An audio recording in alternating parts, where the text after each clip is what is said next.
పెద్ద డైరెక్టర్ల సంగతి ఏంటి? వినాయక్ గారితో తప్ప ఆ తర్వాత మళ్ళీ మీరు ఎవరితోనూ పెద్ద డైరెక్టర్స్తో? పూరి జగన్నాథ్తో అనుకున్నాము, ట్రావెల్ చేసాం కానీ మెటరలైజ్ కాలేదు. సీను వైట్లాకి యాక్చువల్ తన ఆనందం సినిమా అప్పుడే నేను అడ్వాన్స్ ఇచ్చాను, అది మెటరలైజ్ అవ్వలేదు. ఈ జగడమ్ము సినిమా ఇందాక చెప్పినప్పుడు మ్యాచ్ కానప్పుడు రాజమౌళి గారి దగ్గరికి వెళ్ళి అడిగితే రాజమౌళి గారు ఒక మంచి మాట అన్నారు, మీరు ఇంతమంది కొత్త డైరెక్టర్లకి లైఫ్ ఇస్తున్నారు, నేను మీకు సినిమా చేస్తే అదొక సినిమా అవుద్ది, మీరు సినిమా చేస్తే ఒక డైరెక్టర్ పుడతాడు అంటే. ఎందుకో రాజమౌళి గారు ఆ మాట అన్న తర్వాత నేను అక్కడ నిజంగా నాకు ఒక ఇన్స్పిరేషన్ వర్డ్ అది. నిజమే కదా, ఫెయిల్యూర్ డైరెక్టర్స్ ఉన్నారు, సో వాళ్ళు స్ట్రగుల్లో ఉంటారు, సో సక్సెస్ సినిమా చేయాలి, రైట్ ప్లాట్ఫామ్ కావాలని. అండ్ కొత్త డైరెక్టర్లు ఉంటారు, వీళ్ళతో నేను ఎక్కువ ట్రావెల్ అవ్వడం వల్ల వాళ్ళకు సినిమా వస్తుంది. నేను పెద్ద డైరెక్టర్తో వెళ్ళి సినిమా తీయడం వల్ల ఒక సినిమా అవుతుంది. ఓకే. సో మొన్న ఈ మధ్య త్రివిక్రమ్ గారు కన్ఫర్మ్ చేసుకున్న ఒక ప్రాజెక్ట్ చేయాలి. ఎందుకంటే త్రివిక్రమ్ గారితో నేను ప్రొడ్యూసర్ కాకముందు తను రైటర్గా ఉన్నప్పుడు మేము క్లోజ్, అప్పటి నుంచి మా ఇద్దరి మధ్యలో ఒక మంచి ఫ్రెండ్షిప్ ఉంది. ఓకే. సో మొన్నే అనుకున్నాం. మీరు ఫ్యామిలీ ఎంటర్టైనర్స్, లవ్ స్టోరీస్ ఎక్కువ తీస్తున్నారు, మరి వేరే జానర్స్ ఏం ట్రై చేయరా? Horror, thriller? అంటే అదేనండి, నా బ్లడ్లో లేని నేను ప్రయత్నం చేయడం వేస్ట్. అంతేనా? నా బ్లడ్లో లేదు అది. ఓకే. లేని అనవసరంగా ఏదో. రాజుగారు ఓన్లీ ప్రేమను పంచుతారు అంతే, విశాలమైన హృదయం. హోల్ ఫ్యామిలీ వెళ్ళి మా సినిమాని ఎంజాయ్ చేయాలి, పోతే ఎప్పటికప్పుడు ట్రెండ్ని బట్టి ఫాలో అవుతూ షిఫ్ట్ అవుతూ ఉండాలి. నాకు ఇప్పుడు సినిమా మారుతుంది కాబట్టి నేను షిఫ్ట్ కావాల్సిందే, సినిమాని ట్రావెల్ కావాలి. నా అభిరుచులతో ఆగిపోతే నాకు లైఫ్ ఉండదు, లేదు నేను వెనకబడిపోతాను. సో దాన్ని పట్టుకుంటూ నేను ముందుకెళ్ళాలి. ఈ మధ్య ఒక డీజే ఫంక్షన్లో అల్లు అరవింద్ గారు ఒక మాట అన్నారు, Dil Raju garu is the best producer. Allu Aravind గారి నోట ఆ మాట రావటం, అది I'm sure is one of the best compliments మీ లైఫ్లో. అది కాకుండా ఇన్నేళ్లుగా మీరు రిసీవ్ చేసుకున్న మోస్ట్ బెస్ట్ మెమరబుల్ కాంప్లిమెంట్ ఏమన్నా గుర్తుందండి మీకు? ఎవరైనా ఇచ్చింది అంటే అరవింద్ గారు ఇప్పుడు ఆ ఫంక్షన్లో కాకుండా నాకు బాగా గుర్తుంది, ఇది కాదు, అరవింద్ గారే సూర్యకు హీరో సూర్య వాళ్ళది ఒక ఆడియో ఫంక్షన్ ఉంటే దే కేమ్, దానికి ఆ ఫంక్షన్కి నేను వెళ్ళాను. అరవింద్ గారు, సూర్య గారితో నాకు పరిచయం లేదు, సూర్య గారిని ఇంట్రడ్యూస్ చేస్తూ తెలుగు ఫిలిం ఇండస్ట్రీలో ఈజ్ ద నంబర్ 1 ప్రొడ్యూసర్ అని ఆయన అలా చూశాడు. అంటే సూర్య నువ్వు షాక్ అవ్వద్దు, నేను చెప్పింది కరెక్టే, నేను పక్క నుండి చెప్తున్నాను అని అనుకుంటున్నావా? నేను కూడా ఇప్పుడు డబ్బులు పెట్టి కాంబినేషన్ ఏం సెట్ అవుద్ది, కథలు వినేసి ఇచ్చేస్తాను. ఈయన మట్టుకు 24 క్రాఫ్ట్స్లో వర్క్ చేస్తూ సినిమా తీస్తాడు, అందుకు అంటున్నాను. పోతే నేను ఎప్పుడు అదే అరవింద్ గారు ఇచ్చే compliment is a super compliment. చాలామంది రామానాయుడు గారితో పోల్చేది కాంప్లిమెంట్స్ అన్నీ మంచివే, నేను ఇందాక చెప్పాను కదా, ఇక్కడ ఏది పర్మనెంట్ కాదు, you all is a temporary. So temporary అని మనకు తెలిసినప్పుడు దానికి నేను ఎగ్జైట్ కావద్దనేది నా ఫిలాసఫీ. ఎక్సైట్ అవ్వకపోయినా కనీసం మనసుకి ఒక తృప్తితే వస్తుంది అంటే అదేనండి. ఇప్పుడు ఆ నిమిషం దాటితే నార్మల్. సో ఆ నిమిషం దాటడానికి దాటుతూనే ఉంటాను లైఫ్ అంతా, అది నేను ఫిక్స్. నాకు మీ లైఫ్ సీక్రెట్ ఒకటి తెలుసండి, అది కరెక్ట్ కదా చెప్పండి. మీరు అద్భుతంగా పాటలు పాడతారని విన్నాను. అభినందన అనే ఒక సినిమా పాటల కాంపిటీషన్లో మీరు పార్టిసిపేట్ చేసి, అవునా? మరి మీరు ఒక పాట పాడితే అభినందన పాటే పాడండి. అప్పుడు పిల్లాని, అప్పుడు నా age is 19 years Anu, Abhinandana is 1989. So 19 complete అయ్యి 20 years నాకు. సో అప్పుడు ఒక ఎంతుజాదం, సో దాంతో ఆ సినిమా నాకు చాలా పిచ్చి. ఓకే. అభినందన, మైనే ప్యార్ కియా, గీతాంజలి కరెక్ట్ నేను టీనేజ్ నుంచి షిఫ్ట్ అవుతున్నప్పుడు వచ్చిన సినిమాలు. ఆ 3 సినిమాల ప్రభావం నా పైన చాలు, అందుకని అలాంటి సినిమాలు తీస్తున్నది. మేబీ ఐ ఉండొచ్చు. My best film sir. Okay. ఒక విషయం తెలుసుకోవాలండి నాకు ఈ సందర్భంగా, బాహుబలి సినిమా రైట్స్ మీరు 24 కోట్లు పెట్టి తీసుకున్నారు. 22 crores. 2250. Okay, to be precise. Fine. కానీ సర్దార్ గబ్బర్ సింగ్, బ్రహ్మోత్సవం, ఈ 2 ఎందుకు తీసుకోలేదు? ఆ టైంలో అందరూ పోటీ పడ్డారు ఆ సినిమాలు కొనడానికి, మీరు మాత్రం అస్సలు ఏమాత్రం దాని మీద ఇంట్రెస్ట్ కూడా చూపించలేదు. ఏంటి కారణం ఏంటి? కారణాలు అంటే ఏముండవు అంటే ఇప్పుడు ఒక రెస్టారెంట్కి వెళ్తాం, ఒకరోజు ఒకటి తింటాం, ఇంకో రోజు ఇంకోటి తినాలనిపిస్తుంది. సో నాకు సినిమా కూడా అంతే. అంటే డబ్బు పెట్టి చేసే వ్యాపారం ఇది. నేను ఇంతకుముందు మీకు చెప్పినప్పుడు ఒక డిస్ట్రిబ్యూటర్ డబ్బు పెట్టి సినిమా చేస్తున్నప్పుడు సినిమాలకి నా నష్టం వచ్చిందనుకో 90% ఇక్కడ ఎవరు పట్టించుకోరు. అంటే ఆ సినిమా కమిట్ అయ్యే వరకు మట్టుకు మేము అది చేస్తాం, ఇది చేస్తాం, అలా చేస్తాం, ఇలా చేస్తాం అని అందరూ మాట్లాడేవాళ్ళే. ఆయన ఆ మాటల్ని ఎవరు నిలబెట్టుకోరు. నెక్స్ట్ మళ్ళీ 1 year తర్వాత 1.5 years తర్వాత 2 years పట్టచ్చు వాళ్ళు మళ్ళీ లైన్ అప్ అయ్యే సినిమా. 2 years వరకు చాలా మారిపోతుంది. సో మళ్ళీ ఆ రోజు ఆ సినిమాకి ఏ డిమాండ్ ఉంటే ఆ డిమాండ్కే వెళ్తుంది. సో ఇక నష్టపోయినాడు అక్కడ అలాగే ఉంటాడు. సో నేను కొన్నేమో రిలేషన్స్తో ట్రావెల్ అవుతాను.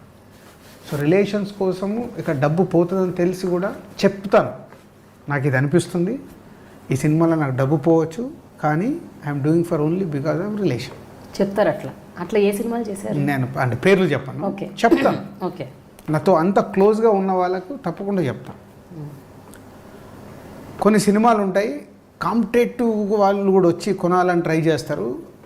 ఆ ప్రొడ్యూసర్కి నాకున్న రిలేషన్కి ఆ ప్రొడ్యూసర్ నాకే ఇవ్వాలని ఉంటుంది, కానీ వాళ్ళకి పెద్ద ఆఫర్లు వస్తుంటాయి. తగ్గించుకొని ఇవ్వాలంటే మళ్ళీ మనసు ఒప్పదు. ఓకే. సో అలాంటి స్ట్రగుల్ సిచ్యువేషన్స్ కూడా ఉంటాయి. ఆ టైంలో నేను మీకు ఏ ఆఫర్ వచ్చిందో అది తీసుకొని నాకు ఇచ్చేయండి. అలా నాకు చిన్నబాబు గారితో ఆ సినిమాకి వచ్చింది. బాబు బంగారం, ప్రేమం, 3 సినిమాలు జరుగుతున్నాయి వరి. సో బాబు బంగారము, ప్రేమము వాళ్ళ కోసం నేను చేయాల్సిందే చేస్తున్నాను. ఆకేమో వస్తుందంటే ఒక స్టేజ్లో వద్దనుకున్నాను, మళ్ళీ నేనే వెళ్ళి వద్దులండి, సో 3 సినిమాలు కాంబినేషన్లో చేసేద్దామని చేసేసాం. సో ఆ రిలేషన్, సో ఇవి రెండింటిని బ్యాలెన్స్ చేసుకుంటూ నచ్చినట్టు నడవడం అనేది మాకు కత్తి మీద సాంగ్. అన్ని బ్యాలెన్స్ చేసుకుంటూ అన్ని రోల్స్ పోషిస్తూ వెళ్ళాలి. కానీ మరి ఆ సినిమా తాలూకు డైరెక్టర్లు, ప్రొడ్యూసర్లు నొచ్చుకోలేదా?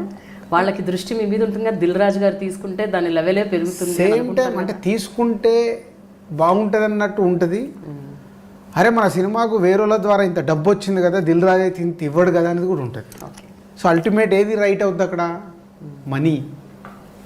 దిల్ రాజు గారి కంటే ఒక 2 కోట్లు ఎక్కువ వస్తుందంటే 2 కోట్లు ఇంపార్టెంట్ కాదు, కానీ కాదు ఇంపార్టెంట్ అవుతుంది, కానీ దిల్ రాజు గారు సినిమా చేయడం ఇంపార్టెంట్ కాదు. వాళ్ళు కూడా బాగానే చేస్తారు వ్యాపారం, వాళ్ళు కూడా బాగానే సెట్ చేస్తారు. బట్ కొన్ని లాంగ్ రన్లో అర్థమవుతాయి, ఆ నిమిషంలో అర్థం కావు. లాంగ్ రన్లో మా వాల్యూ తెలుస్తుంది. సో ఎప్పుడైనా ఇలాంటి సినిమాలు తీసినప్పుడు మీ దగ్గరకు వచ్చి మీ అడ్వైజ్, మీ సజెషన్లు తీసుకుంటుంటారండి ఎవరైనా? ఈ సినిమా ఏంటి, ఆడుతుందా ఆడదా, మీ ఒపీనియన్ ఏంటి? మీరు కొన్నా కొనకపోయినా మీరు సినిమా అడుగుతారండి, అడుగుతారు, కానీ ఎవరు పాటించరు. అదే సినిమా మొత్తం అడుగుతారు. అడిగినప్పుడు మనం చెప్తే పాటించరు.